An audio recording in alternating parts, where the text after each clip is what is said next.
She is technically not our daughter, but she is our daughter. So we've enjoyed having her in our house for a few years, and she's been on an adventure that started a long time ago, and been at Jerusalem University College studying there, and I think you're going to enjoy hearing the update from her. We're very happy that she actually made it here. So take it away, Kelsey, I guess. Thanks. It is good to be here. It is, I don't know, my life in the past 2 months has been plan to replan again, and to just wake up being ready to do whatever is necessary, because everything has been quite crazy, as I'm sure you have heard on the news. But the Lord provided a way to be home after all, and it's good to be here and share with all of you and just reconnect. And I was hoping to get some rest, but that hasn't happened yet. I've been basically playing with my nephews, having lots of water balloon fights, and trying to get a little bit of sleep in between. And Denise and Al asked me to share briefly this morning, and just being honest, I haven't had a lot of time to put this together, so if it seems a little disjointed, just understand jet lag and all of those things. And actually, I had been preparing for one of my courses, had been preparing more like a 5-lecture series.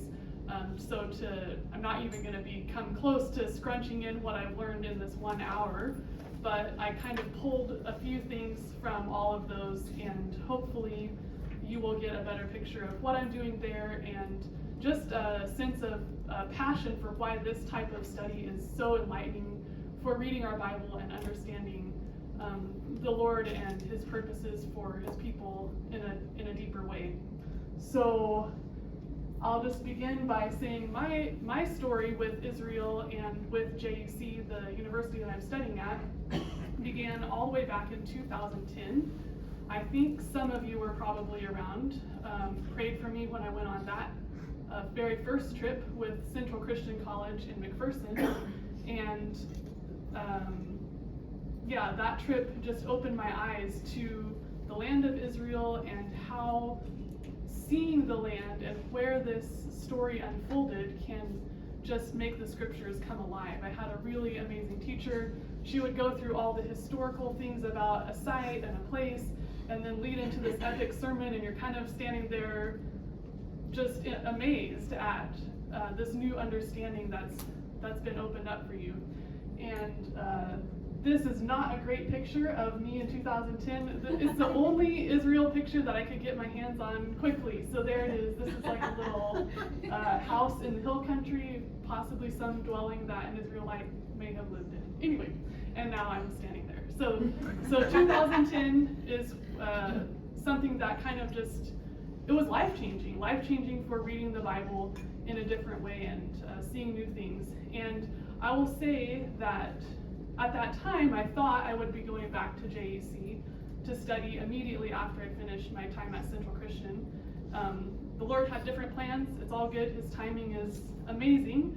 But I will say that if something can impact you in 2010, and it's still on your heart, and you're still thinking about it, and it's still influencing your relationship with the Lord 15 years later, enough to change your life and uproot and go move across the world, I would say that that's something really important, really impactful. And so that's what I did. 15 years later, the Lord just kind of brought up Israel again and started putting those things back on my heart. And I kind of felt like, why didn't I do this sooner? Or Lord, maybe I should have done it. And I felt like He said, well, why don't you do it now? And it just kind of, honestly, it surprised me. I wasn't planning to go on this adventure, but I just thought, well, if it's still possible, if I could still do it, I better take some steps. And one door opened, and the next, and the next, and the next, and pretty soon I was on a plane last January heading to JUC. So what exactly am I doing there, and what am I studying? Just a little bit more in depth so that you can understand this. I am doing my master's degree in biblical history and geography. And that might sound kind of technical, but I think in general terms, to break it down, is trying to understand better the scriptures in their original context. We have it's just normal. You read stories and everything through your own lens. We have an American, Western, modern lens. And to understand what biblical authors were saying thousands of years ago, we might have to do a little extra work to get their perspective on things. If you think about, just how many of you have ever used a rotary phone? Okay, well that's a pretty good number. How many of your children or grandchildren have used a rotary phone? Nobody. And how many of your children or grandchildren even know what that is? And you think about, that's like within the past 100 years. And so if you begin to think about what changes in the way, even in the way people tell stories, in the way they write down history, in the things that were valuable to them, in the way that their lifestyle was, or their relationships unfolded, and the culture, if that much can change in 100 years, think about what can change in thousands of years, which is when the biblical text was written and those stories were unfolding. So in my degree program, we study archaeology, we study history, like what else was going on in the world at the same time that the Bible stories were unfolding as well. I'm also studying Hebrew, learning the language, the original language. And then a main part of this, which I want to kind of unpack a little more today, is the geography of the Bible. So, let's see. We'll see how, this is really tough. Sorry guys. Usually when I plug this in, then I can zoom so that I can read the words too. But now I can't read the words. So, I'm not really sure what to do. Maybe, okay, that doesn't affect you. Okay, all right, this will, just bear with me, this is very inefficient for reading this, but I will try my best. So, when we talk about a geographical context of the Bible and trying to unpack that and how that impacts the story, these are some of the things that we will look at. Where do these events take place? Where are we on a map? What does the scenery look like? And what else happened there? It's interesting that places hold a memory, and the Lord oftentimes teaches us by things that reoccurred or happened in the same place, and he's drawing these connections. But if we don't know where it took place and what the significance of that place was, there's a lot that we can really miss in the story. The geographical context includes the physical geography, which is very basic. Earth's features, the climate, the landforms, the soil, the vegetation, the bodies of water, and then also the human geography, or how people interact with their physical environment. And I think it's easy to forget in our modern world where we can travel anywhere easily. We can have whatever job we want. You can even do a job that's halfway around the world, and you're sitting at your desk in Heston, Kansas. Those sort of things like separate us from the geography. But if you even go again back 100 years, people in Kansas have different lifestyles than people in Alaska, right? Like, we're not dealing with polar bears or ice fishing, but we have agriculture here. We grow wheat. The land, those things are directly determined by what land you live on, what soil is underneath your feet. So you might think, oh man, why are you studying about rocks? Like, that's silly. But all of our lifestyle and our interactions with people and the story unfolds because of the land that we're living on. And the same is true for the biblical text. So we're gonna look a little bit about why does that matter. And question would be, you're probably all familiar with The Lord of the Rings, right? Maybe? I actually don't. I'm not that familiar, but I know it's really popular with other people. So, but it's true. What would the Lord of the Rings be without Middle Earth? That's the setting it takes place, and it influences the entire storyline. Another one that maybe is more familiar to us is the Chronicles of Narnia. What would that story be without the setting of Narnia? And the same can be said for what would the Bible be without the land of the Bible? Every story has a setting, but the question is, how familiar are we with the setting that God chose for his story to unfold?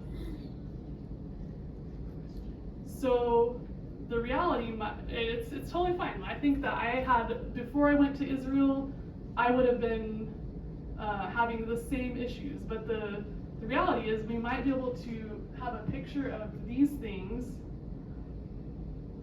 when we say, like, the spare room and the wardrobe, or Beaver's house, or Cair Paravel, or the lamppost, all of these places from Narnia.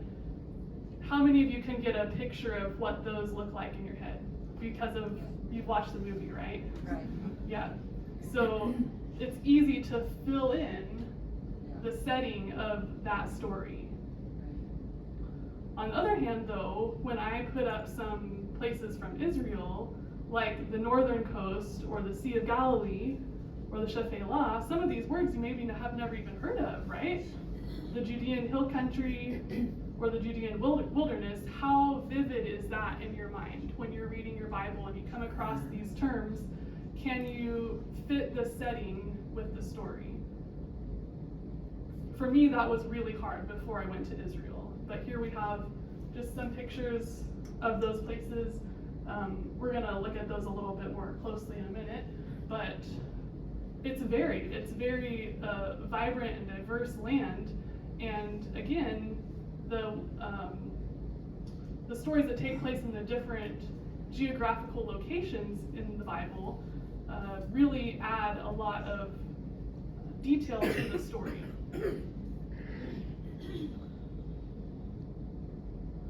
So again, the value of setting. Setting is inseparable from the storyline. Without setting, characters and events tend to blur together. A setting grounds the characters and events in a place that makes them memorable.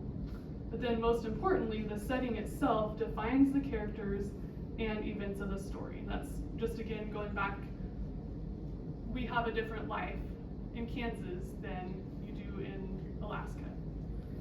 And that's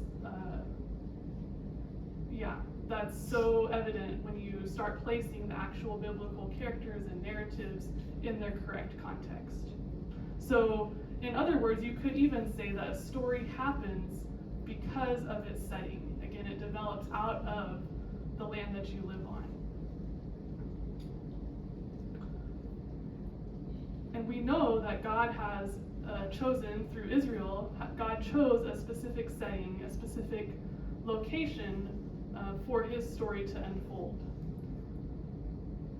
The Bible doesn't always provide a detailed 3D description like maybe C.S. Lewis probably does a better job of describing all the details of Beaver's house, right? He gives super descriptions, and the Bible doesn't always do that. They're writing to people that lived there. They assume that they knew that land, and they did. But for us, removed from that context, we might have to do a little more searching and digging to understand the land and how it's influencing the story. So that's kind of what this study of the geography of the Bible is all about.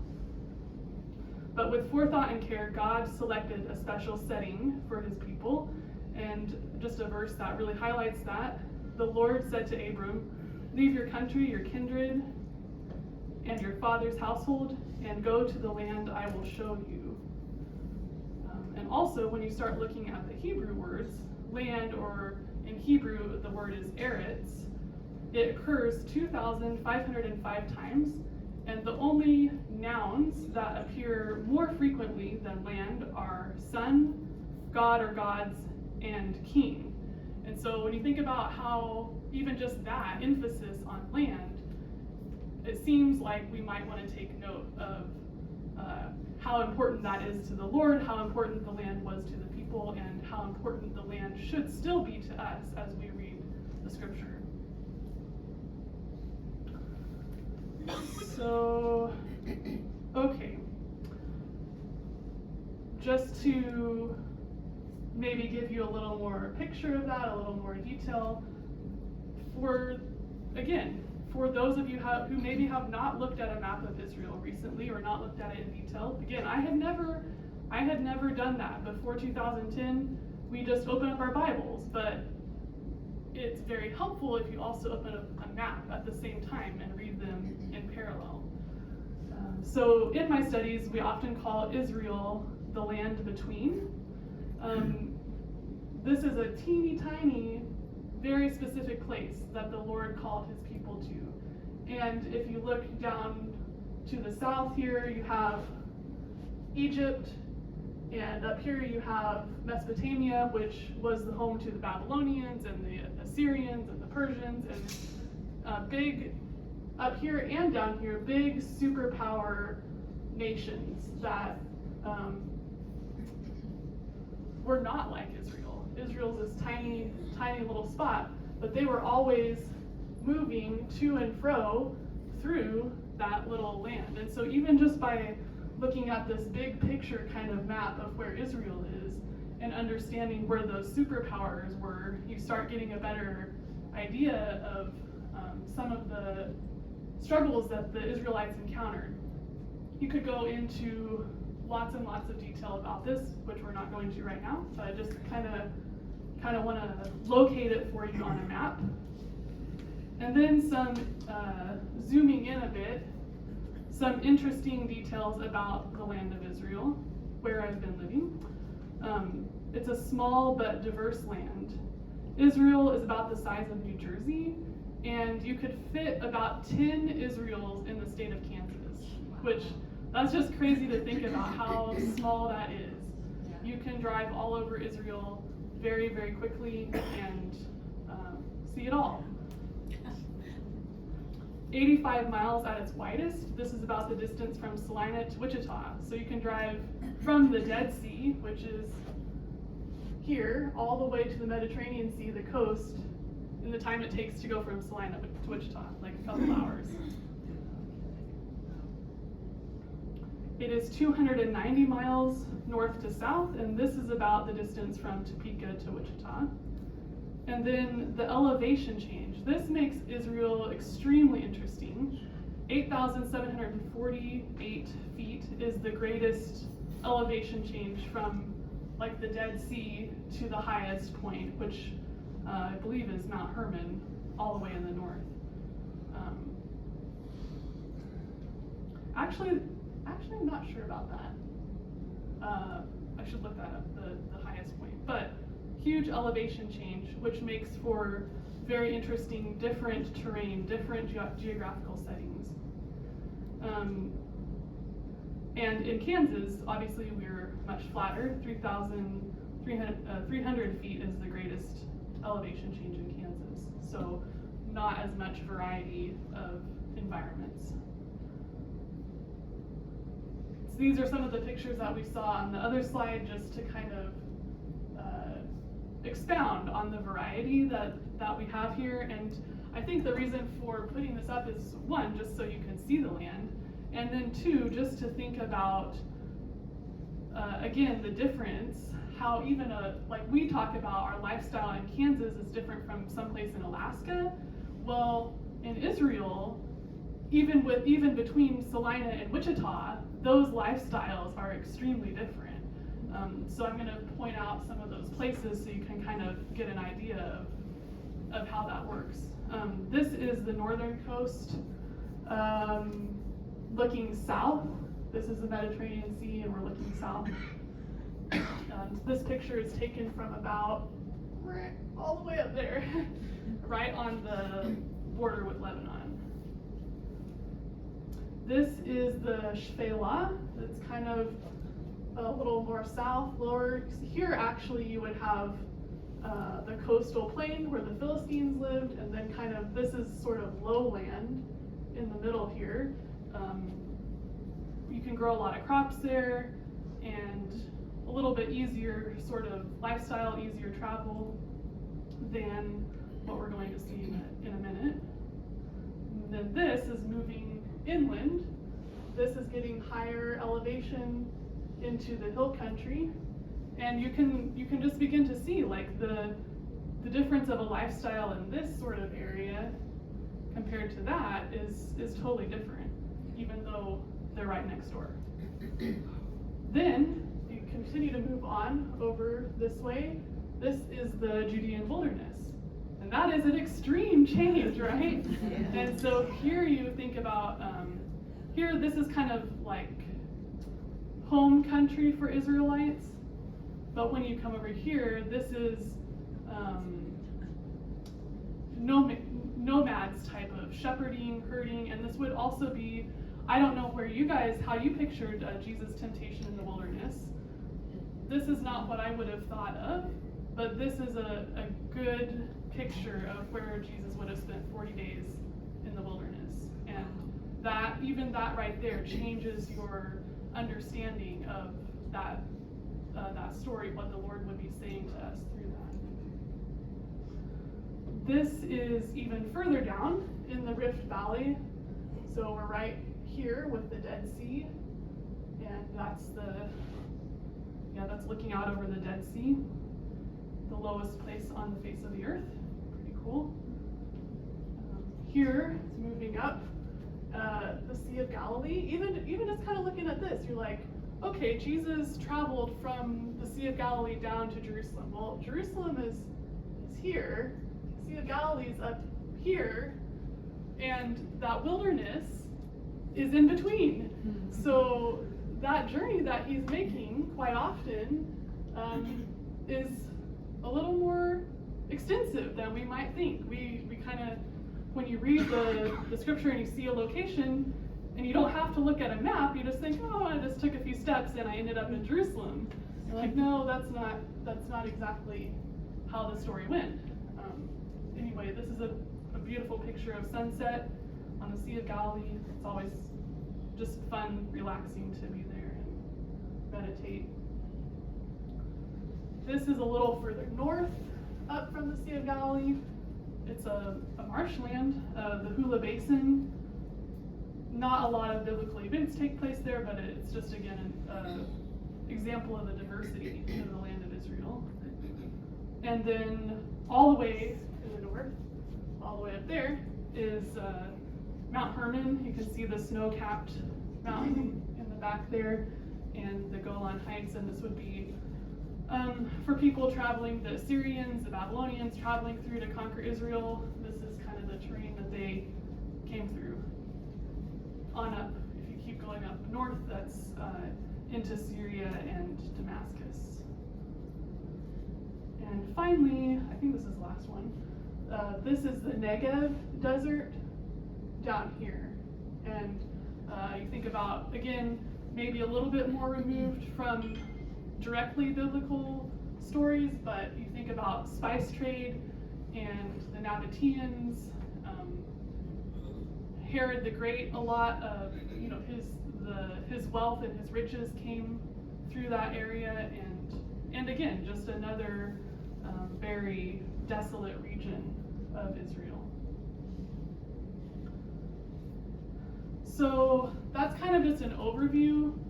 Again, I feel like I'm doing you a huge disservice because this doesn't expound on any really of the super eye-opening things that can become enlightened when we understand the land better. But hopefully this is giving you just a tiny bit of a taste and a hunger to want to see it for yourself, or just to even look through picture books or dig in a little deeper on your own as you read.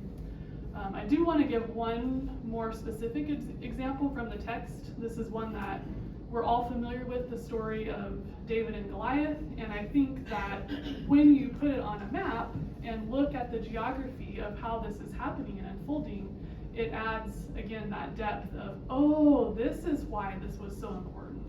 And again, it's something that you miss when you can just imagine some random place that they're fighting this battle. So I'll go ahead and read these passages just to kind of remind us of the location. If you want to look it up, it's in 1 Samuel 17. I just kind of chopped different portions of it to get the geographical places that we want to look at. It says, now the Philistines gathered their armies for battle, and they were gathered at Soho, which belongs, this is very difficult, sorry, which belongs to Judah. And they camped between Soho and Azekah in Ephes Damim, and Saul and the men of Israel were gathered, and they camped in the valley of Elah, and they drew up in battle array to encounter the Philistines. The Philistines stood on the mountain on one side, while Israel stood on the mountain on the other side, with the valley between them. We're going to look at that on a map in just a second. And then, if you go on a little further, you read about David. It says, now David was the son of an Ephrathite of Bethlehem in Judah, whose name was Jesse, and he had 8 sons. And Jesse was old in the days of Saul and advanced in years among men, and the 3 older sons of Jesse had gone after Saul to the battle. And the names of his 3 sons who went to the battle were Eliab, the firstborn, and the second to him was Abinadab, and the third was Shammah, and then David was the youngest. Now the three oldest followed Saul, and then I think this is what's important, but David went back and forth from Saul to tend his father's flocks at Bethlehem. Okay, so again, if you just read that without a map, without knowing the geography at all, you skip a lot of things. Here is a map, and we're going to see, again, if you can kind of remember back through the pictures we looked at, the Philistines are out here on this coastal plain, and they have this flat territory, easy to move about. The Israelites, if you look at this red road here marks their ridge route that goes through this hill country, the mountainous region, where this is kind of home base for the Israelites. But, as you know, the Philistines and the Israelites were always trying to kind of take over each other's territory, right? And so the Philistines are trying to push up and grab this hill country land where they can grow grapes and olives and, and just shove the Israelites, their enemies, out. But in order to do that, the only way to get from the hill country up into this mountainous region are these, let's see what I have marked here. Sorry, another one I have them more highlighted, but you can see these valleys in here. This is the Elah Valley, and there's another one, a few up in there. And you have to go through those valleys, and then up this green route is another ridge route that takes you up into the hill country. And so when you start to locate the story on the map, you have Soho is underneath there, and then Azekah is back there. And it says the Philistines camped there, and the Israelites camped opposite them. And you begin to see, oh, the Philistines are very strategic. They're trying to get to this ridge route here, which leads them right up into the Israelite territory. And so you can begin to see in a better way what's at stake and why these battles were important. And then here you have David's hometown, Bethlehem, right here. And says he's going back and forth, getting messages from what's happening over here with Saul and his army and his brothers, taking him back to his father and to his land, saying, oh, they're coming closer, like what's going on? Are they making ground? And it's just so, it becomes more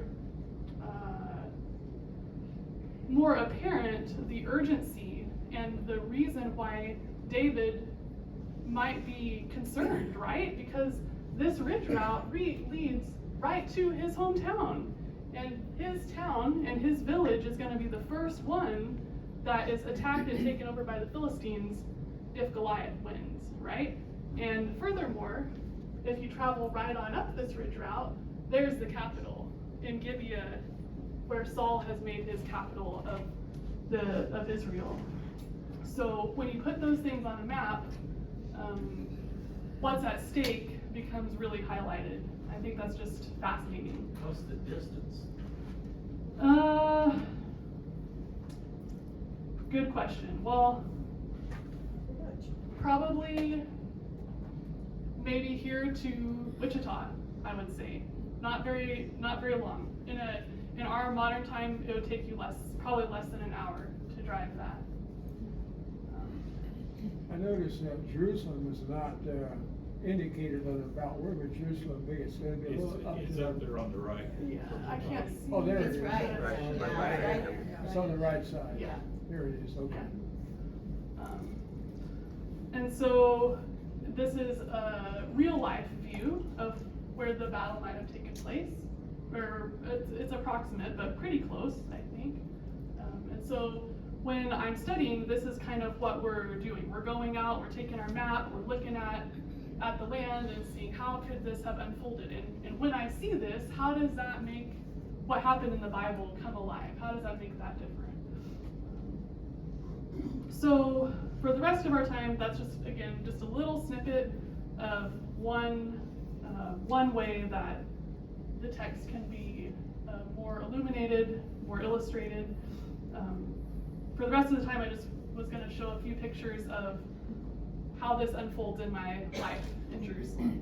So when we go on a field study to find the Elah Valley, where David and Goliath fought, we walk down to the bus stop, get on a bus in Jerusalem, and then we head out to the field. It's fun when the field is your classroom, and this is just looking over the wilderness.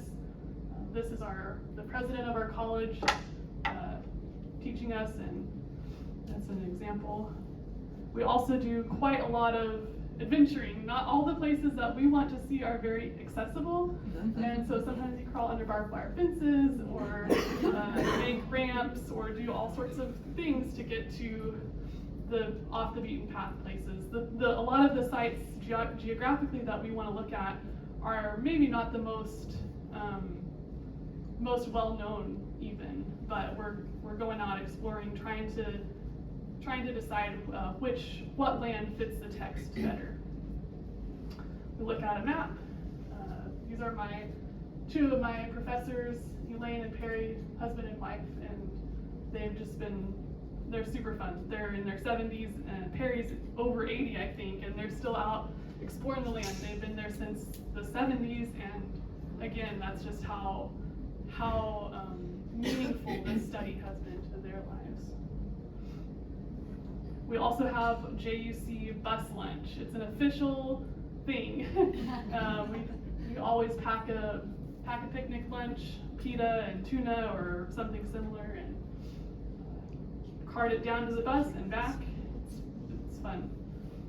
And sometimes I get to teach as well. This is at a site that I was preparing to lecture on. It's Tel Rehov. It's not in the Bible, but also just, pretty cool. So we're exploring the archaeological remains and looking at some maps there.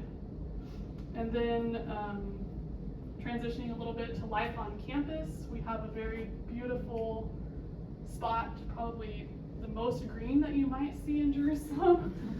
This is a view from the rooftop, looking down into the garden. There's a lot of trees and fruit trees and stuff. It's very beautiful. This is a courtyard up in the buildings. This is kind of my home, my domain. You can see this door goes into the hallway that leads to my room, and those two windows are my room. I just love all the plants and stuff. It's so nice there. this is my room. I have 6 beds, so if you want to come visit, you can do that. I had a great time harvesting the lemons. That was a fun, unique adventure this February.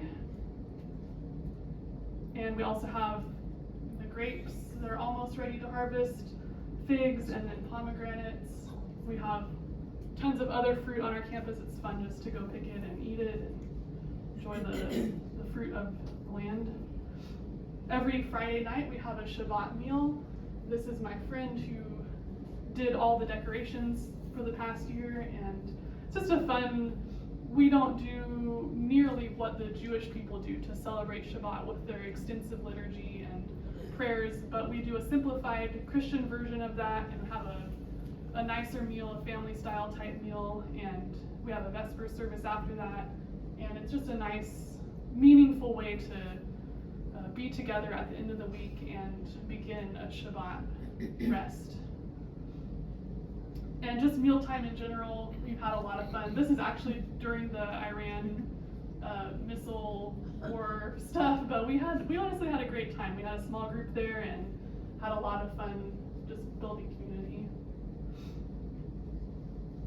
This, in case you were wondering, this is we have a couple of safe spaces on campus, but we decided this might be the safest for the war with Iran. So here on this side is us preparing the safe space. It's just a hallway, but there's bedrock on the left side there, and so we're kind of built right into the mountain, and it's honestly a very secure spot to be. I wouldn't want to be anywhere else in Israel. It's like I feel really safe there. And then this is probably 2 in the morning, you know, in the middle of a siren alert, and we're all looking quite tired. Also on campus, I have a student fellowship job, work-study program type thing, and I spend 10 hours a week washing dishes and cleaning toilets. But this is again also this summer we had a lot of us helping out, and so we're all 3 drying 1 dish because we didn't have anything else to do.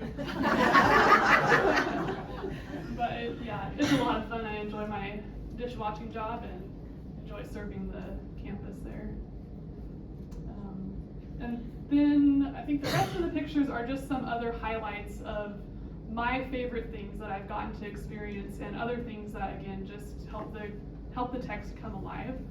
Last May, so a year ago, I went on a cultural backgrounds field study. That was probably my favorite class, just learning again how did people live in the Bible times and what did they, how did their lifestyle look and their culture.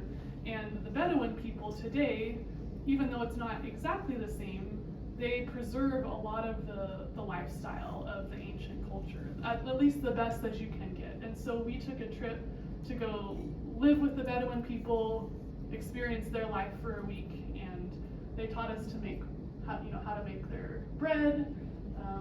Here I'm grinding some grain. Sorry for the kind of shocking picture, but we slaughtered a goat to see, that was a sacrifice. What was that like? And then our Bedouin guide is cooking it in the sand. So you can see this is actually in Jordan. This is Wadi Rum. They take a lot of videos for car commercials here, I think. Maybe that's what the Bedouin are not completely nomadic people anymore. They have trucks. But there's our Bedouin tent that we were staying in. And here's a little bit closer view of that. We also took a 3-hour-long camel ride. You can get an idea of what it was like to live in the Bible times, and it was exhausting, but also very fun. This past fall, I had the opportunity to do an archaeological dig. We went to what is probably Bethsaida, and we're working on continuing to excavate there. It was a really fun experience. We didn't find any treasures, but we helped them get a little lower in the dirt.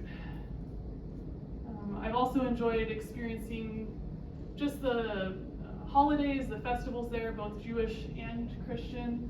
This is recently at Shavuot, or what Christians celebrate as Pentecost, but these are the Jewish people gathered. I got up at 4 a.m. to get a spot to overlook this, and they all gathered very early to pray at sunrise.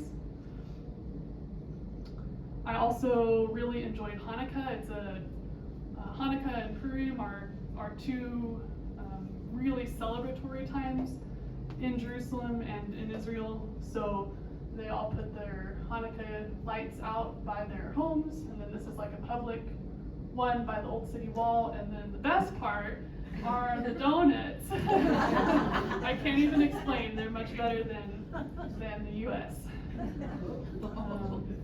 Here's a Purim festival. They all dress up. I won't go into the details of why, but that's our celebration. We went to a synagogue and celebrated with them and read through the story of Esther. Here is from Palm Sunday last year, entering in. That was extremely meaningful to be a part of that.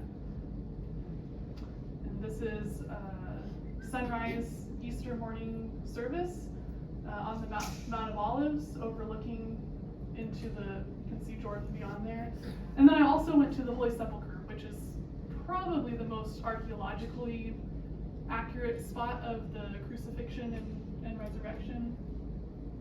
This is a Catholic service that I wanted to attend, and I would say too that just experiencing the different ways of worship in Jerusalem has been very eye-opening to me. We have all sorts of different Orthodox, Armenian Christians, Coptic Christians from Egypt, the Catholics, Anglicans.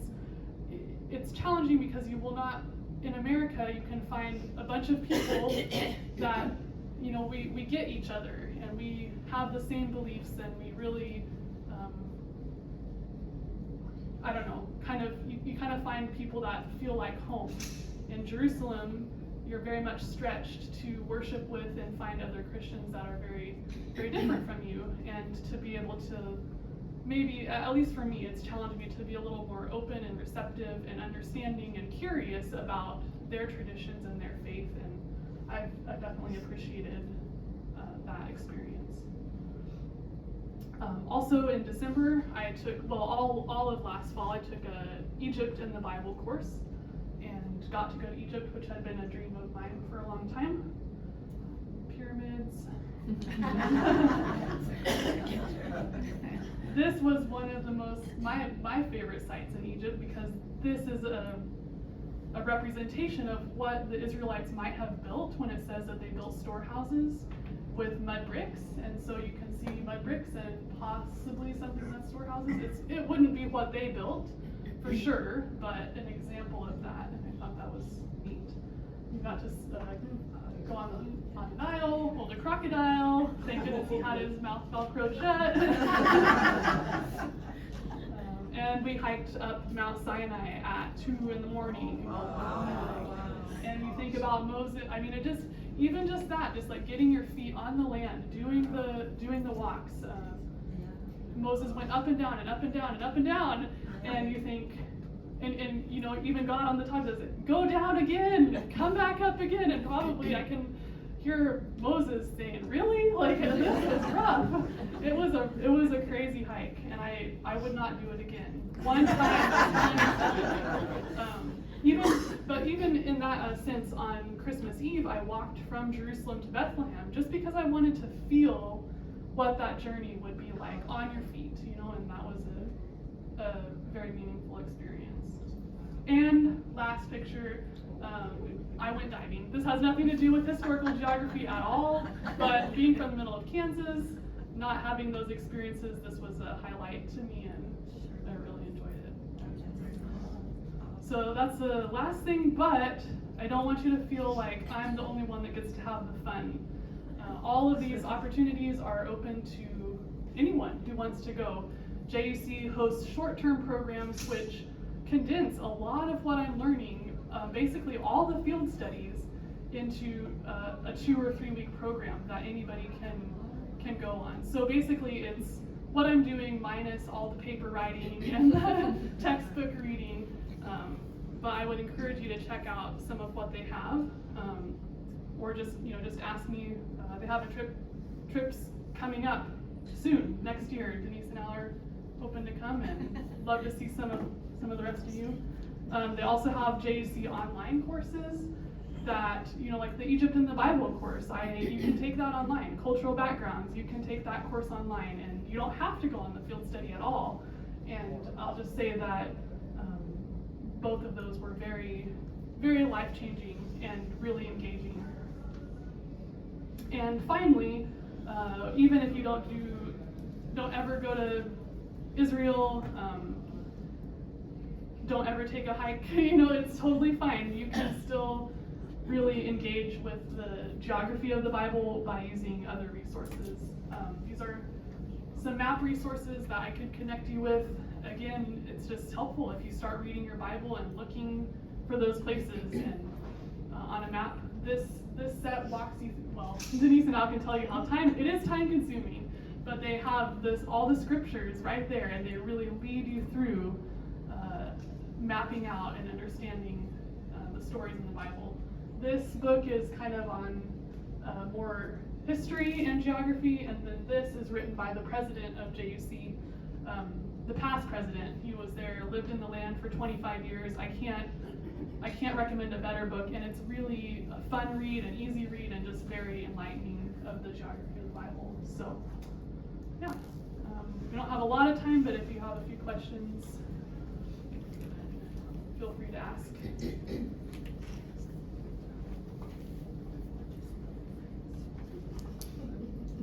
Has everything calmed down? Well, right now, yes. Everything is pretty calm right now. Most of the time when I've been there, all the other rockets from Gaza, rockets from Yemen, rockets from the north in Lebanon, those are kind of just more inconvenient. They send over, especially the Houthis, they send over a rocket, and honestly, we kind of ignore it. Like, it's just an inconvenience. The Iran thing was intense, but right now, that has, at least temporarily, there's a ceasefire, so we're grateful for that. It really does feel safe. I know a lot of people have been very concerned and just want to be reassuring, if I can, that I think before I went, I thought being in the middle of the war would be, all hands on deck, 24/7, feeling afraid and being in a bomb shelter. I still have friends that are like, have you been able to leave the bomb shelter? And I'm like, well, yeah, like we were only there for 10 minutes, So just to give you an idea that normal life carries on most of the time. At least in Israel. I know that I'm not trying to discount, if you lived in Gaza, that's a different story, and I continue to pray for those people that are in a much more severe war situation. I can't see your hands actually, so if you're raising your hand, just go ahead and shout it out. How much longer will you be there? I'm planning I have, at least to graduate, I need to be there until next May. But I may have an opportunity to serve longer, we'll see. All of their short-term programs have been mostly canceled because of war, but in a good year, they serve about 1,000 people, 1,000 students coming through, and they need a lot of help to run those programs. So it would be exciting to have, to be able to serve in that way, but we'll see.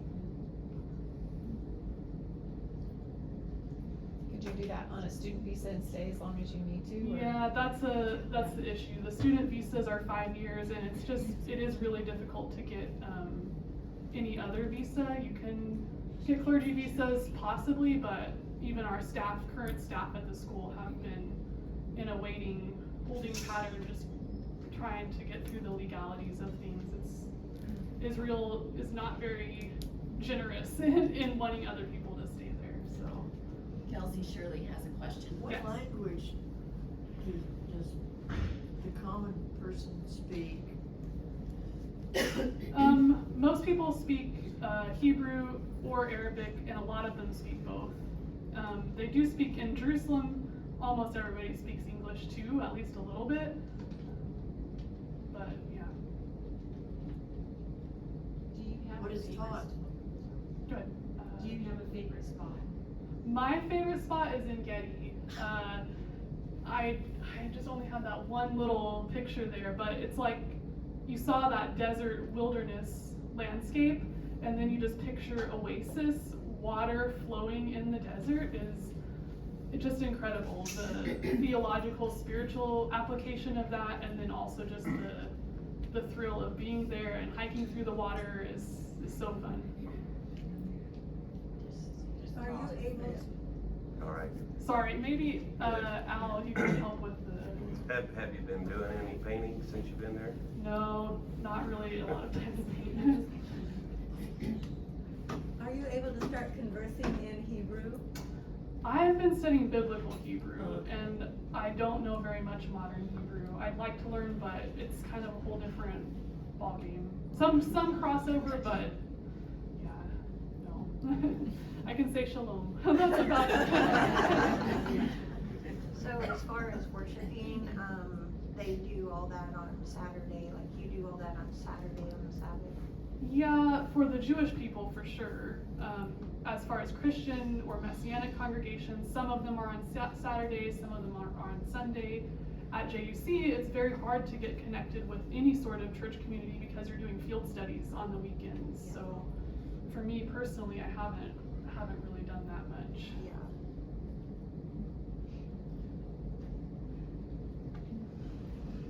What was the general feeling or perspective of the average Israeli of all this war going on? Were they pretty well content, or they were really stressed over the turmoil? I would say not content, for sure. A lot of distress. It's such a small nation that when October 7th happened, everybody has a family member or a friend, somebody that was affected, either killed or taken hostage, or somebody fighting in the war, and that's been hard for everybody. The economy has just tanked because there are no tourists there. The streets are like when I was there in 2010, you couldn't walk in the old city without just shoulder to shoulder pushing your way through. And 3 weeks ago I walked down the city street and there was not another person in sight. So that's hard. And as far as I think they just really want the hostages home at this point, and in some respects they're willing to sacrifice even their own safety in the future for just getting the hostages home. So, and they're also very politically divided, just as the U.S. is. Not a lot of consensus, I don't think, but it's been rough.